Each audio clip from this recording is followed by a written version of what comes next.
esse é o fenômeno com o qual nós nos vemos de frente a ele ao longo de toda a nossa existência. Ao nascermos, ao abrirmos os olhos, estamos diante deste fenômeno. Luz. Luz é fonte de vida também, porquanto alguns seres vivos fazem uso da energia proveniente da luz solar. Os fenômenos ópticos, os fenômenos luminosos encantam, sempre encantaram os seres humanos e continuam a nos encantar. São muitos os fenômenos ópticos. Luz também para nós, seres humanos, tem um papel extremamente importante, porque nos dá uma oportunidade de entender o nosso mundo ao nosso redor, ou o mundo ao nosso redor. Nós vemos, utilizando a luz emitida pelos objetos. Então, o estudo da luz se reveste de uma importância muito grande. E vamos, ao longo deste curso, desta disciplina, falar de uma série de fenômenos. Sim, existem muitos fenômenos ópticos, muitos fenômenos luminosos. Vamos aqui rapidamente falar sobre alguns, mas são muitos de qualquer forma. Um primeiro fenômeno é o fenômeno da reflexão da luz.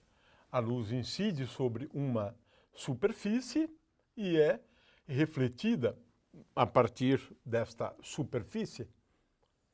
Um outro fenômeno é o fenômeno da refração, e que muitas vezes acontece concomitantemente com o fenômeno da reflexão.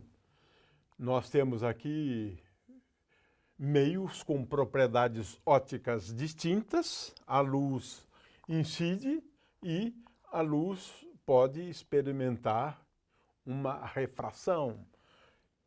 Ela vem ao longo de um segmento de reta e depois se propaga para o outro meio ao longo também de um segmento de reta. Propagação da luz, esse é um outro tema muito importante.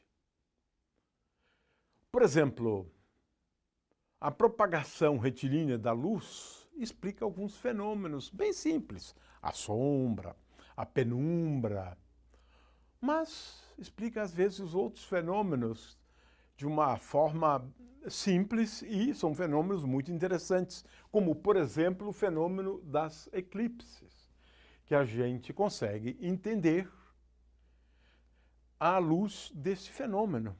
A luz, no meio homogêneo, se propaga em linha reta. Mas meios não homogêneos são tais que a luz, quando se propaga através deles, não se propaga em linha reta. A luz pode fazer ou pode se curvar ligeiramente, provocando alguns efeitos, como as miragens. De forma que o estudo da propagação da luz é muito importante no processo de formação de imagens, por exemplo, para entender as imagens numa lente, num espelho e assim por diante. É um fenômeno e que requer, sim, que a gente analise a propagação da luz, a propagação retilínea, a propagação no meio não homogêneo, a propagação da luz quando ela incide sobre uma superfície na qual nós temos a partir dela um outro meio, é o dióptro.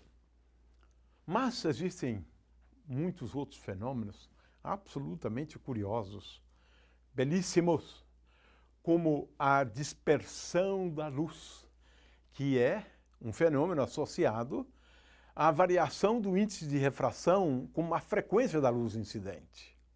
E aí temos esse belo colorido produzido pelos prismas. O arco-íris é um fenômeno natural e que ocorre, portanto, em função desse fenômeno, da dispersão da luz.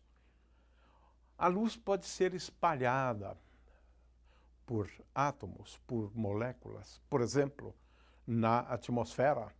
Isso nos leva à geração ou à produção de um céu dotado de luz para onde a gente olha e também não. E também, por que não, podemos explicar por que o céu é azul. E isso tem a ver com esse fenômeno do espalhamento. Outros são mais sutis, como interferência de ondas eletromagnéticas, o fenômeno da difração e, finalmente, a absorção da luz. A matéria absorve algumas componentes, algumas frequências. Isso é muito importante para a gente entender as cores dos objetos. Então, a luz se reveste. Então, o estudo da luz se reveste de uma importância muito grande por conta de todos esses aspectos que eu acabei de mencionar.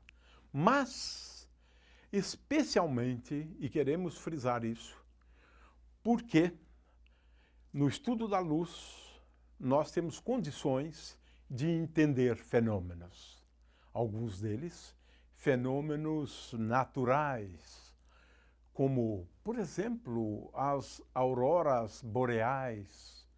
Por que nós temos no Polo Norte, no Polo Sul, mas principalmente no Polo Norte, o céu exibindo coloridos, e o céu inteiro, exibindo coloridos maravilhosos? São muitos os fenômenos associados com a luz.